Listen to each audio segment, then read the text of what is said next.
A Russian drone strike, and these strikes have pounded Ukraine's northeastern city of Kharkiv, injuring at least 5 people.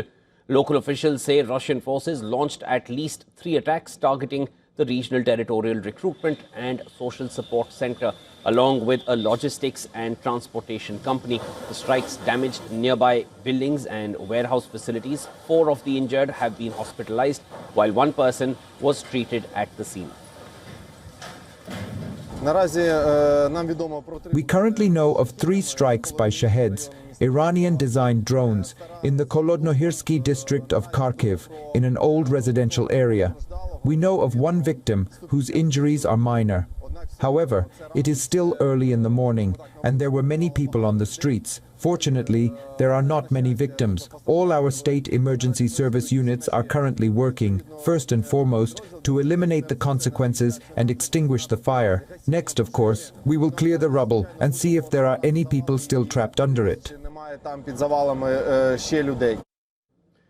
The assault comes as the war nears its 4th year, with Russian troops continuing to occupy about 1/5 of Ukrainian territory. Meanwhile, new US sanctions targeting Russia's vital oil sector are set to take effect on the 21st of November. Washington says the measures are aimed at pressuring President Vladimir Putin to agree to a ceasefire. Further south, police and humanitarian teams have evacuated 22 residents from the frontline town of Kholodnohirskyi and nearby villages in Ukraine's Zaporizhzhia region. Ukraine's top commander says Russian forces are exploiting poor weather to push deeper into the region. Most of those evacuated were elderly or immobile, with volunteers warning of ongoing threats from attack drones. Authorities say only about 500 people remain in this region, down from nearly 15,000 before the war, and there are no children left in the town.